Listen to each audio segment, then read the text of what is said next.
This is it. We're rolling. We are doing it. Episode 341 of No Laugh Track Podcast. It is a Thursday. I'm here at Acme, and I'm excited to have my guest with me here today. She stayed away from Acme in the whole year of 2019, and now she's back in February of 2020. Laurie Kilmartin is here. Hi, Laurie. Thanks. I guess it would be like a year and a half because I was here in the summer of 2018. The last couple times I've been here, it's been summertime, and I haven't had a winter in Minneapolis or Minnesota in quite a while, and horrifying. I didn't bring gloves, and I was like, I have so many pairs of gloves at home. I was like, I'll just get through it. I'll just use my pockets. And you had gloves on when you walked into the club here. You know what? An audience member saw me tweet about it and was like, "That you won't survive." And so they brought gloves to the comedy show for me. Someone gave me some isotoners. You were gifted isotoners. I was. Look at that. Yeah, and I'm using them. Thank you. Thank God. I think I'd only have 4 fingers at this point had Tracy not stepped in. Thank you, Tracy. Yeah. Yeah, it's been cold this week. Mm-hmm. It's been cold. So we're this is gonna be the first of many times I bring up stuff that I've heard you guys talk about, you and Jackie Kashian on the Jackie and Laurie podcast. And this is the very first one of many. Okay. A couple episode, I don't know, probably 2 months ago I listened to recently, and you say to Jackie, well, I'm going to be at Acme. I think you said March, but it's actually February. You said, I'm going to be there in March. Well, there'll be snow. What? Listen. Is that a serious question? Yes. I don't know this state. I don't know your people, and I don't know your weather. When does snow happen? It snows right in December. Is it last till March? I don't know. Yeah. Okay. Yeah. Well, I mean, I'll just... I don't want to spend much time talking about weather, but we've had crazy snow in April, like baseball season. Justin, I don't track that stuff from my living room in California, okay? So what? It was just a question I asked Jackie because I know she'd be an expert and I wouldn't have to look it up. You need to have updates from like a weather app or whatever you use. You need to have updates. And push notifications. No, I'd rather come here without gloves and a hat than be constantly updated on Minnesota weather. It's a way to get free gloves. I get it. I still had to bring my own hat, though. Come on, people, step up. Yeah, fair enough. Well, I always ask, and I'm going to do it now. How has the week been going? I saw you came into town Monday? I got in Monday night, and that was lovely. You know, the last couple times I've been here, I work at Conan, so I'm always working around hiatus schedules. Yeah. And you know, so I come in at the last second. I fly in either on Tuesday, and I, get into the airport at 7 and come right to the airport to the club, and it's stressful. But we had this whole week off, so I came in at night early and just had all Tuesday to myself in the warehouse district. It's fucking awesome. Going to Moose and Sadie's and etc. It was very relaxing. So it's only Thursday, and it's been very wonderful. I have a kid at home, and I have a mother that lives with me. And so when I'm on the road, I'm in a hotel, and people clean up after me. It's amazing. So I just have been really enjoying my time in my bed. I saw you put on Instagram something about the decision whether to leave a bed or anything else. I couldn't leave the bed. So, a couple of people said, do you want to do lunch? And I'm like, no. I don't want to invite you to my room, and I'm not leaving my room. So I'm sorry, I can't have lunch with you. It's not personal. I just need to be not needed by somebody. And when I'm at home, I'm constantly being clawed by 4 different hands. Yeah. Last time you were here, I don't remember. How long has your mom been living with you? 4 years almost. Okay, yeah. It's awful because I agreed, or I said, why don't you come and move in with me? She just, she's in terrible health. She's been dying for 60 years. And I'm like, it'll just be a couple months, and then we'll say goodbye to her. And she keeps living. It's astonishing. The thing is my mom her health problems are solvable by pills. Okay. Like my dad had cancer. He had lung cancer. Couldn't beat it. It's terminal, stage 4 when they found it. But my mom has clots, but you can break clots up. So she's just taken a ton of blood thinners. She's purple. Her whole body is a bruise, and her veins look like like the gutter of a bowling alley. It's just filled with little balls. Oh, no. Yes, but somehow medical science can keep this woman alive. But now my dad, who's the more chill and fun grandparent, quite frankly. So I'm angry at science, and I'm angry at progress. I'm not for it. Oh my goodness. Who's your kid with this week? Staying back with mom? I don't know, and I don't care. No. It's none of my business. When I'm on the road, I shut it all off. No, my mom's taking care of him, and his dad is pitching in too. Okay. Yeah. Okay. You're still living in California? Yes. Would you ever? Is that where you want to be for the rest of your life? No. No. As soon as my son graduates from high school, I'm gone. For real? Yeah. Oh. I mean, from LA. I don't think I want to stay in LA. I love New York City, and I also miss the Bay Area where I'm from, San Francisco Bay Area, and I don't know. Or also, I maybe want to live in Europe for a year and just do stand up in Europe just to see if I can pay my rent for a year. You know, I think it would be really cool. Yeah. I mean, probably have to be based out of like London or someplace English speaking, but there's tons of gigs all over, like in France and Amsterdam and stuff. And I would just love to be on the road doing one-nighters in Europe for a year. To me, that would be awesome. I was going through the notes from the last time you were here in July of 2018, episode number 301. If people want to go back. Wow. And in one of my notes. I don't think I ever really brought it up. We didn't spend much time, and I am still curious about it. You have dual citizenship? I do. Tell me about that. I have an ancestor who came here from Luxembourg, which is this little tiny country that borders Germany and France and Belgium. It's surrounded, and it's a duchy. It doesn't have a military or anything like that. It's one of those countries Germany always blows through on its way to attack another country. Okay. Right? And they had, because when they joined the European Union, EU. Yes. Somehow, some lawyer in the U.S. who was of Luxembourgish nationality pointed out that people who came here to the U.S. were kicked off of Luxembourg citizenship rolls without their permission, and he said it's unfair. So, although this happened 100 years ago, they agreed to take back. Give citizenship to anyone who felt like they had had it wrongly taken from them. And technically I qualified because I had a great-great-grandmother who left Luxembourg in the time frame that they gave. Yeah. And so it was a ton of paperwork and, tracking lineage and all that kind of stuff. And they came to Wisconsin. Most of the Luxembourgers went to Wisconsin and Minnesota, but mostly Wisconsin. Your relatives from there did? From my mother's side, yeah. No kidding. Yeah. I got my passport about 8 months ago, and then my son will have it and his kids will have it. It goes on indefinitely. So I look at it as an escape plan. And when I started this process, I was like, it'd be cool to, not have to get a visa to work in Europe. Yeah. And now I'm like, I might need to leave this country. Yeah. I'm looking for real estate. If this election doesn't go the right way, I might need to leave, Yeah. Uh-huh. I mean, even if just for healthcare reasons, I'd rather live in Europe than if I get diabetes, pay, $1,000 a month for insulin here. Mm-hmm. So anyway. We'll move to Minnesota. We're a little closer to Canada to drive to get your insulin. No, I can't afford gloves here.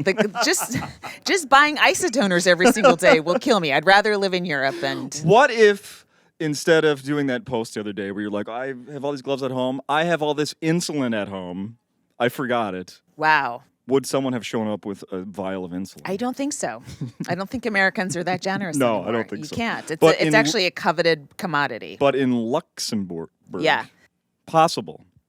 Yeah, I mean, all those countries over there have like socialized medicine basically. So if you live there, you can use their health system. So what?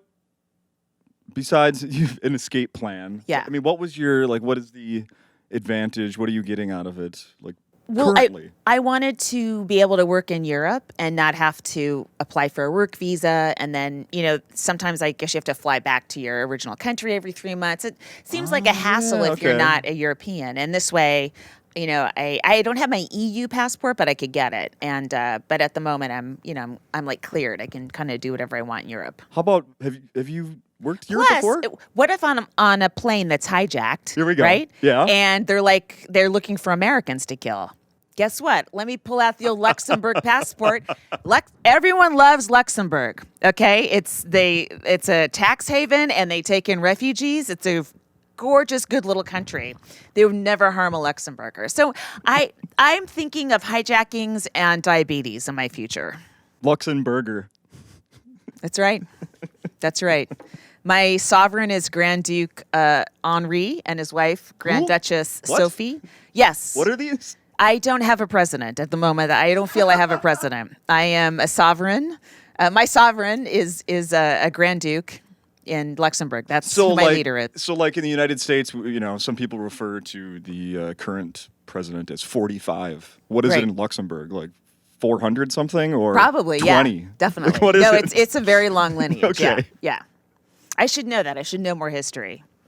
Was there any sort of, I think that's probably my last question about it. Was there any, like, people have to do a citizenship test here and to know all these facts about, like, things that me as a normal, somebody who was born and raised here don't know? Right, Did you have anything like that? No, it's this path to citizenship, particularly for Americans, was incredibly easy. Which it's like, everything's easy for Americans. It's not fair. We did have to visit Luxembourg, but it's beautiful. So it's full of castles. It's like living in a medieval, like a theme park almost. It's so beautiful, and the stuff's really old, but it's also very cosmopolitan. There's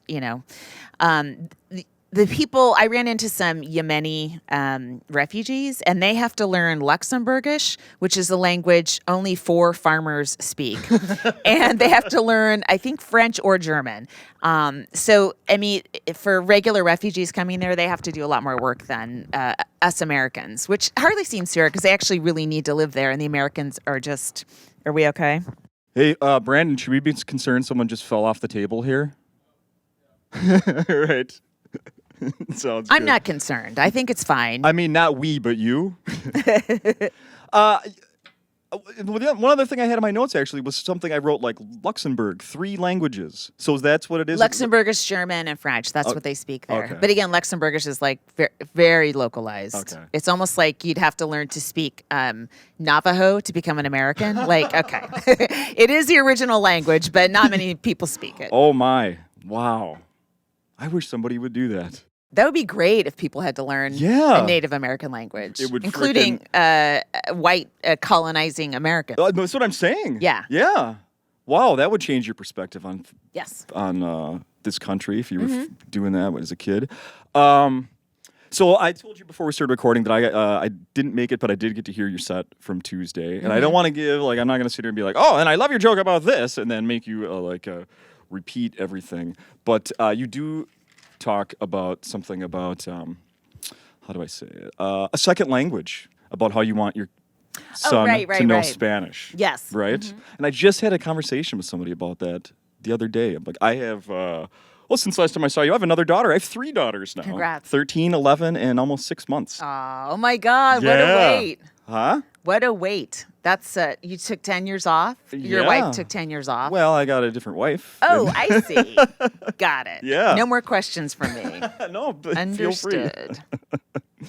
Yeah, still 2 with one and then 1 with the other one. Yeah. But I think I was talking to my mother-in-law actually yesterday. I said something about French, and I took French in high school. She's like, "Oh my goodness, do you speak French?" I'm like, hell no. Yeah. And even if I did then, where would I be using it now? Just New Orleans and Montreal. Yeah. It's really not a helpful language here. Not at all. No, Spanish is very helpful here. Yeah. And I really want my kids to be learning that. I wish they would have started earlier. Yeah. I got one. I could still, I can get one right now. You can get the little one into an immersion school, which is really great. But you also, like my son was taken in a Spanish immersion, and it was like a 45-minute drive, and it was an awful. Yeah.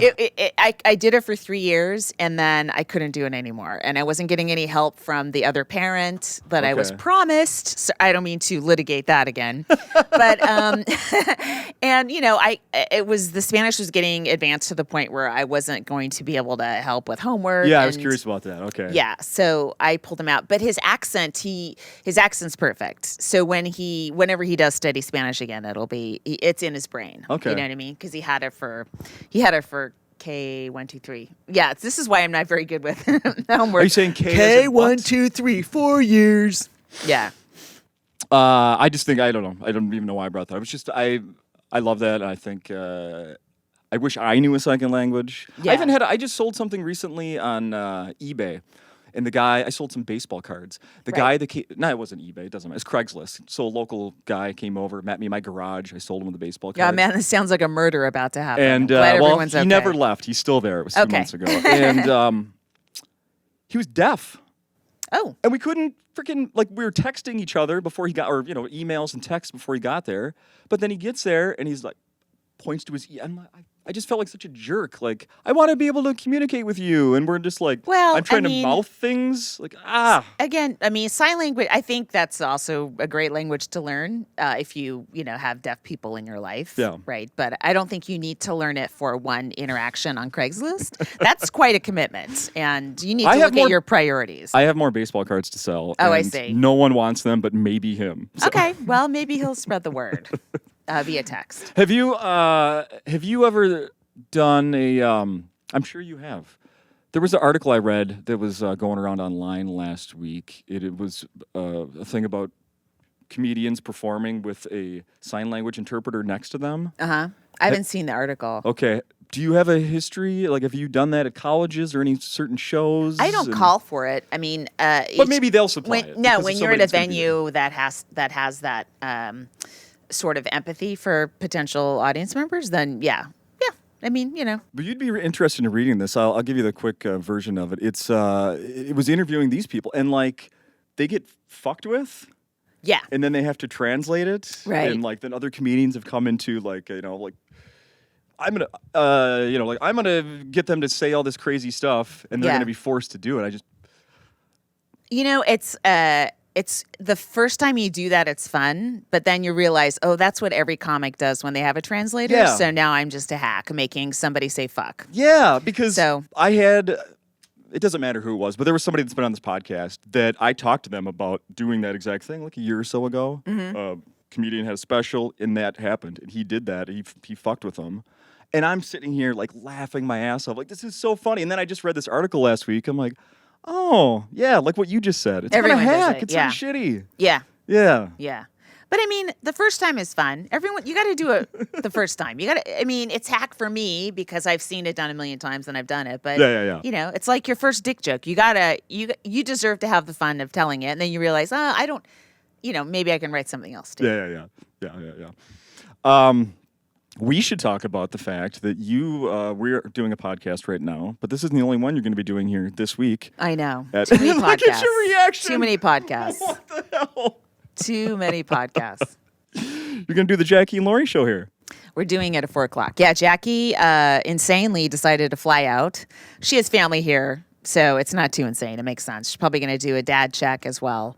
But so we're going to do something at 4 p.m. on Saturday because we have to put one up on Monday. It was either that or wait till I fly back to LA on Sunday night and do one at 10:30 on Sunday night, which we frequently do, but I'm constantly yawning through it. So this way I probably won't be yawning as much, but that is nap time when I'm on the road is 4 p.m. So we'll see. I can understand that. I'm impressed. I continue. I listened to quite a few episodes in the last couple of weeks. Yeah. In preparation for you coming here. It never, even if it happens every episode or every 2-3 episodes, I love the fact that you guys are always like, all right, where's the time? What time are we on? How much time do we have left? Well, we don't have a stop, and we just sort of have to check the equipment, but, Oh, God, we have 10 more minutes. We try to keep it to an hour exactly and not go over and not go under, and, I love that. It just feels like being on stage sometimes. It's like, am I done yet? Please. Right. And there was one that just recently, it's like, Jackie, how much time? Where are we? And it was like 10 or 15 minutes left. And then you finished recording that one. And then as I'm listening, it just pops right into the very next episode that you clearly recorded 10 minutes later. Oh, yeah. Right. How do you do that? Well, sometimes we have to double up. You know, we have not taken a single week off since we started. And so we've met up in weird locations. We've, recorded 2 or maybe one night we recorded 3 in a row. 3 hours of talking about comedy. There's not that much to talk about. With the same person. Yes. So, we try to be as consistent as possible to increase our Patreon or our Max Fun subscribers. Yeah. I as someone who hosts a podcast that I've done 2 in a row occasionally, like we'll do that crash and burn week. Oh yeah. And fun. I'll do them back to back, and it's fun. I get through it, but it's a little more work. I can't imagine doing what you guys do sometimes, where it's the same person, and like I'm sitting here, like I get to research stuff about a different person every episode. Yeah. It's just you two. Like, wow. Yeah. I mean, we tend to be able to fill it. I'm sure we repeat a few stories. In fact, I know we do. But you just don't want a fact checker to put that stuff out there. I've been looking forward to sharing with you the news that one of my daughters is about to start swimming this year. Hey, competitively. Cool. Yeah. Awesome. So, tell me, she is like a rec swimmer right now, or okay? Yeah. My 11-year-old. Cool. They don't unless you pay for a club team, which I certainly can't afford. But now she can join the high school team. Oh, great! In this fall. Yeah. With the 11-year-old can? As a 7th grader. Oh, okay. Yeah. Cool. Yeah. When did you start? As on a team? I was like 4. Yeah. I'm going swimming after this. Right. I've got my equipment. That's why I didn't wear any makeup. Sorry I look like shit, but I don't want mascara dripping down my face at the YWCA. There's a great pool. I love Minneapolis's pools. There's a great pool at the YW. 25 meters. It's open all day long.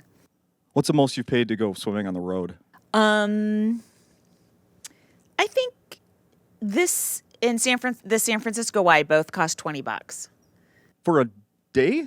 Well, it's a day pass at the Y, but I'm only going to swim. I'm not going to do anything else. So, yeah, I mean, you got to keep your sanity on the road. I also do Bikram yoga, and that's more expensive on the road. Anytime you're doing a single class of something, that's when they really gouge you. Oh, I suppose, yeah. Otherwise, I'd lose my mind. Yeah. I don't know anything about Bikram yoga. It's like hot yoga. It's like a 90-minute class, and that's somewhere you can't do that like on your own. You have to do that in a Yeah, class? you kind of have to do it in a class. I mean, I guess you could go in the bathroom and turn on the shower and waste water horrendously and try to do some poses, but it's so hard that you need to have a teacher there to keep talking you into it. Otherwise, I would quit after like 3 poses. Yeah. Yeah. I'm remind me again. When you were swimming competitively, which events did you do? Breaststroke mostly. Little IM, but mostly breaststroke. Are you pumped for the Olympics because of swimming this summer? Yeah, I haven't had regular TV for a long time, so I've been kind of disconnected from the Olympics. Maybe I'll get it this year. My son plays water polo, so he might want to watch some games and, yeah. Water polo? Mm-hmm. How does a kid get into water polo? Is that popular in California? Oh, yeah, it's very popular in California. Outside or indoors or outdoors? Oh, outdoors. Okay. Yeah. My son had a little bit of scoliosis, like his spine was a little curved. Yeah. And so the doctor said he should swim, and I was already on board with that anyway. So I made him swim a lot when he was like 7, 8, 9, 10.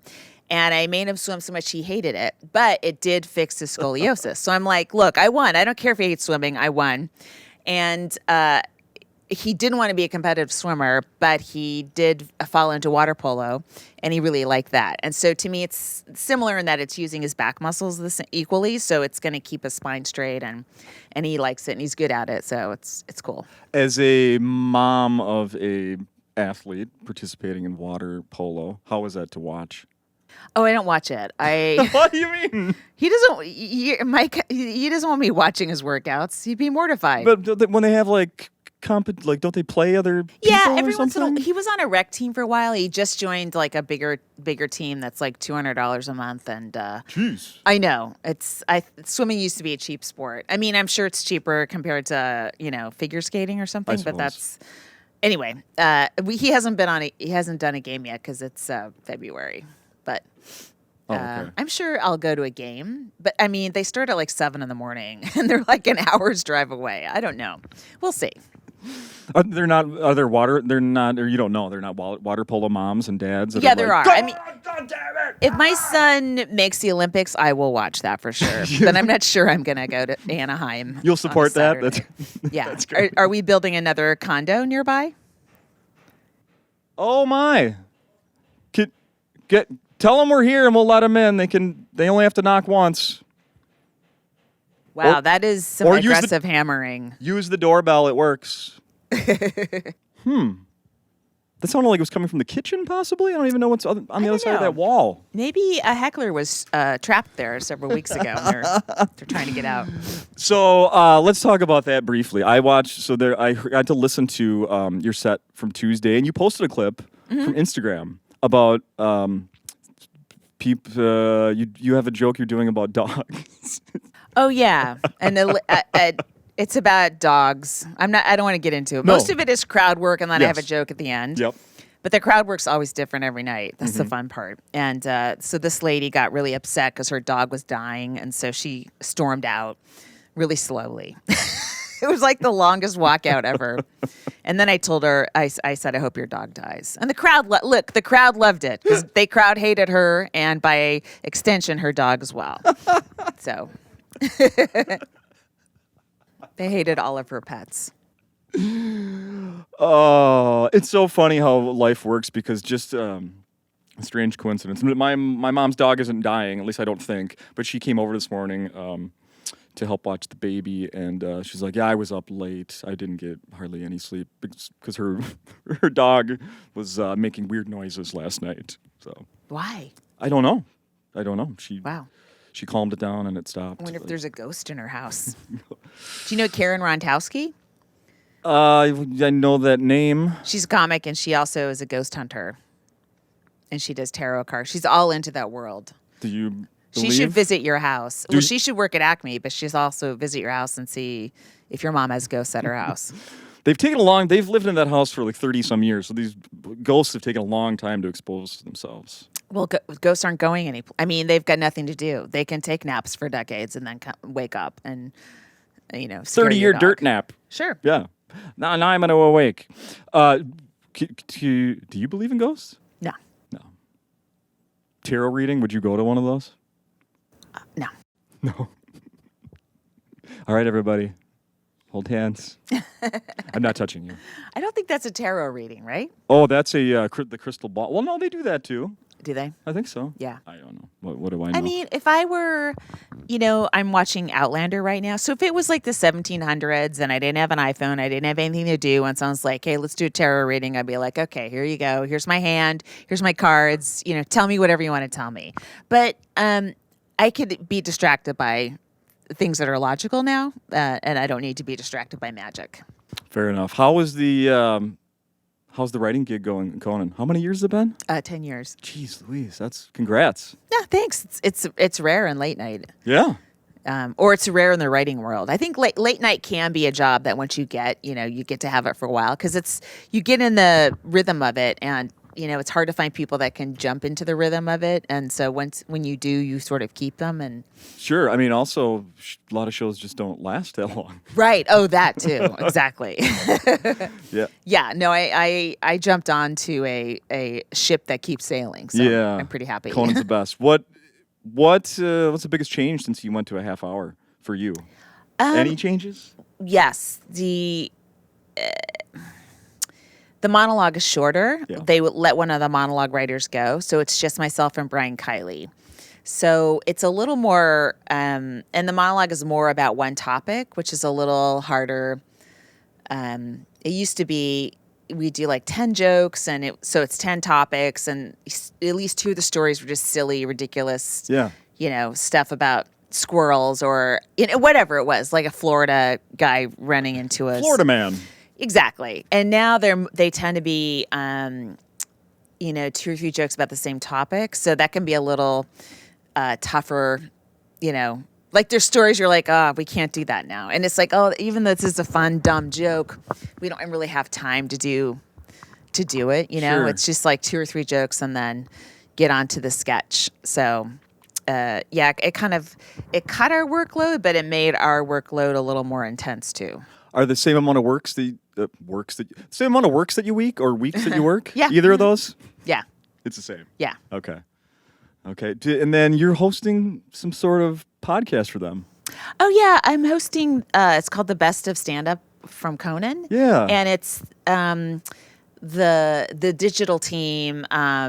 They're taking like five sets from every single year Conan's been on the air.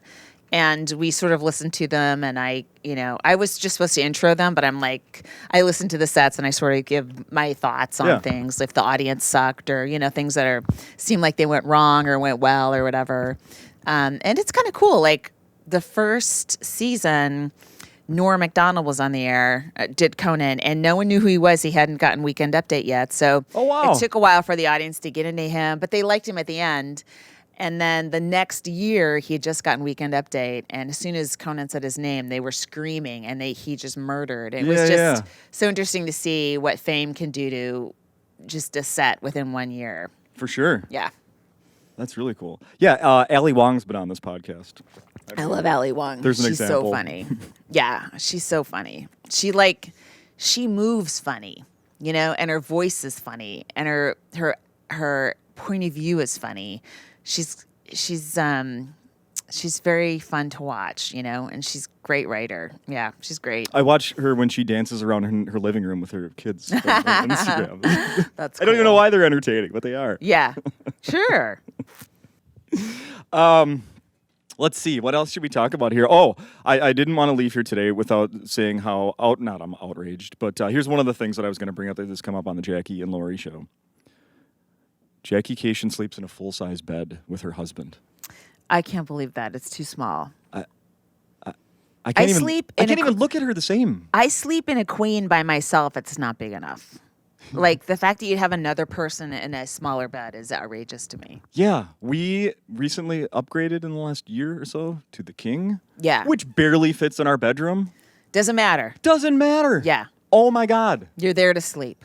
It's right? the greatest. Yeah. Yeah. And everyone should have their own covers. Like, you shouldn't share a duvet. You shouldn't share a cover.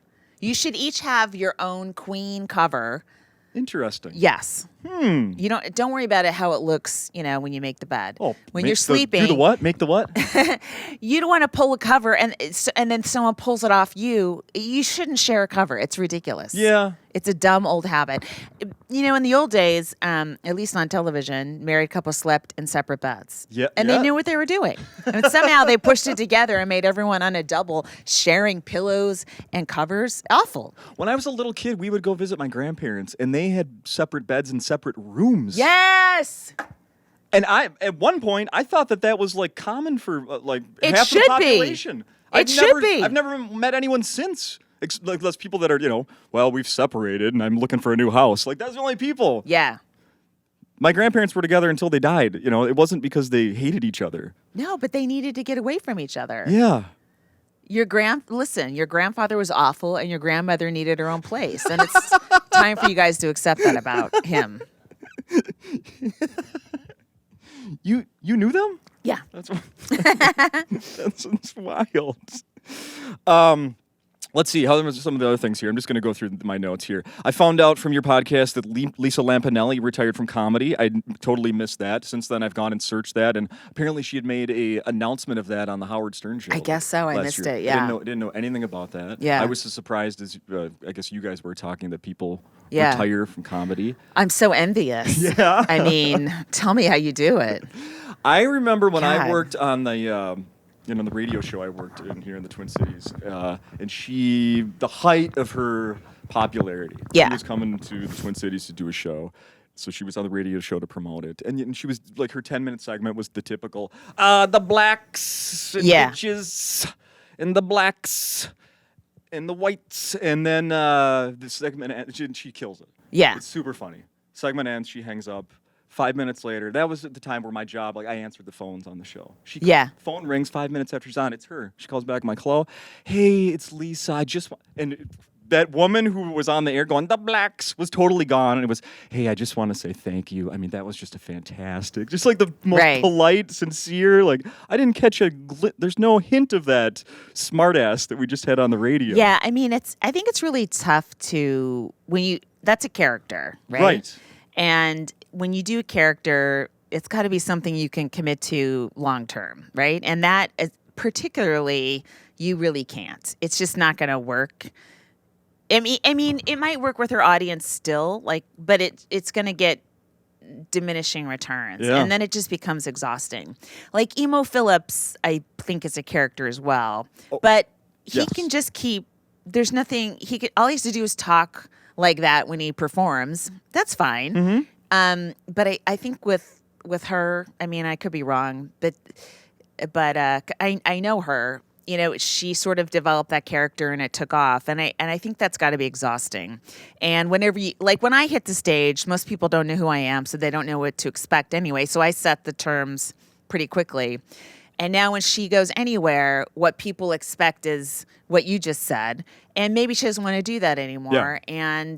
And so there's no way out of that, really, except disappointing people. And you don't want to disappoint people when they come to your show. No. So in a way, my career choice of being not famous really worked out for me. And I'm sorry. So I'm sorry for Lisa's success. It really ruined comedy for her. Poor Lisa and that success that she walked away from. Yeah, she's got like $1 million house someplace. I mean, she's quite wealthy. Oh, I love it. Did you bring what kind of merch do you have on the road here in Minneapolis? I brought 80 pounds worth of books. So I've written 2 books. One of them is called Shitty Mom, and it's a parenting book. And the other one is called Dead People Suck, and it's a hospicing book, I guess. It's about cancer and hospice and losing a parent and griefs and funerals and all that stuff. Yes, exactly. So, yay. I've been selling those after the show, signing them, and it's heavy. Man, they're heavy. Well, I just carried one copy of Dead People Suck here that I bought recently, and I'm going to ask you to sign it when we're done here. Thank you. And for sure. I don't know if you remember, but I did the same thing with your first book. Oh yeah, Shitty Mom, right? Yes, right. and I just looked at it the other day, and you wrote a little note about me being a shitty dad, and I cherish it. I think I was right. I cherish it to this day. Let's see here. Look at the time here. Yeah, let's go a little bit more. I'm curious. Your son is what, 13, 14, somewhere 13. around there? Okay, and my oldest is 13. Maybe they'll get married one day. That's what I'm trying to... We'll be in-laws. I want to move to California, so let's make that happen. I'm moving to Luxembourg, so she has to be cool with castles. Oh, castles are fun. You can be a princess. You finally can be a princess. No, what was I just saying? Oh, yeah. So I'm curious about... So being cool to a 13-year-old, like me being cool to my daughter, you looking cool to your son. Does that ever happen? Oh no, I don't think. I mean, it's impossible. At some point, you shouldn't be cool to your kids, right? Sure. No, he's like he thinks stand-up comedy's lame because I do it. Like, I don't know. Maybe you'll find a comic he likes, but it's like, he's been to Flappers too many times with me in Los Angeles to think comedy is anything but something he has to sit through because I couldn't get a sitter. So I came home once. Dana Gould was here, and he and I were talking about. He was telling me about when he goes out. He had gone out trick or treating with this YouTube star, Jason Nash. Oh well, Jason's a stand-up too. He's a YouTube star, according to my daughter. Who? No way, really? Oh yeah, who thinks like that's the freaking coolest thing ever? Oh, what's he do on YouTube? He does. She knows like videos with his kids and stuff. Oh, I heard. I've never seen one, but yeah, okay, that's cool. Good for him. No, my daughter is like, I want to go trick or treating with your friend. She calls Dana Gould my friend. I want to go trick or treating with your friend because Jason Nash is going to be there. Oh my god, hilarious! Crazy, really. That's funny. So, I gotta check out Jason's site. Yeah. Okay. So I'm like 1 degree away from sort of being cool because I know Dana Gould and Dana Gould knows a YouTube star that my kids like. And the other thing that came up recently is they were. My daughter was like, do you ever have comedians on your podcast that work at the Laugh Factory? I'm like, what? What? Do you have comedians that work at the Laugh Factory? I'm like, what are you talking about? Yeah, sure. What are you talking about? She follows the Laugh Factory on Instagram. Yeah. So now has watches all these clips. So now I'm trying to find someone that she's seen. Well, I mean, you'd have to. The Laugh Factory has to. They ask for your permission, but I mean, I don't know. Like, you wouldn't really give it. You know, why would you give them your material? So there might be. I don't know. Yeah. Good. Another thing that I was going to bring up that you told on the Jackie and Laurie show is you had your kid at a club, and Tiffany Haddish was there and gave him a little what's up. Oh or yeah, something? we were at the Laugh Factory. Yeah. We did a Thanksgiving. Thanksgiving and Christmas they do this thing where they feed the homeless. Nice. So we were home for Thanksgiving. So my son and I showed up, and we were just feeding people, handing out napkins, tending to their needs. And Tiffany Haddish was there, and my son just had a growth spurt, so he looks like 35 right now, and she's like 13. Oh my God, he's gonna be a player. And then my son didn't know who she was because she's a stand-up, right? And again, he tunes out.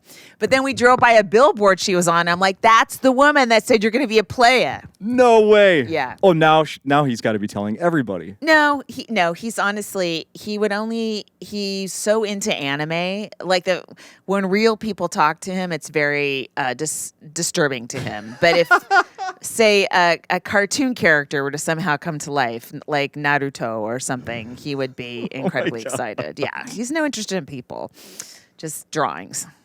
I remember being I'm surprised by that. I remember, I was a kid going around. Was it like a Boy Scout thing we had to do where I went around the neighborhood and picked up garbage for an afternoon or something with my dad to get like a merit badge or something. And I remember this really pretty girl that lived in the neighborhood saw us doing that and complimented me. It was like the greatest day of my life. Oh, neat. I can't picture her now, but I remember oh my God.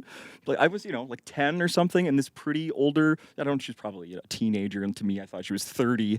Yeah. But complimented me, and it's still stuck with me. Like, that was so great. She made me feel so wonderful. I bet you're deep down, maybe your son's not sharing it with you, but he's like... Maybe. I have no idea. Tiffany Yeah, I mean, Haddish. he doesn't tell me any of that stuff for sure. I'll have to listen to his podcast in 20 years. There can't actually be one. The 13-year-old podcast. Let's see. Is there anything else we should be talking about? I saw you worked with Michael Palisak recently in Chicago. He was that here. was so fun. He's awesome. I love him. He is awesome. Here's one more thing I want to ask you about. So, listening to you were talking about recently, you were in New York, popping in and doing all these shows, 2 a night, 3 a night, 6 a night, 8 a night, whatever.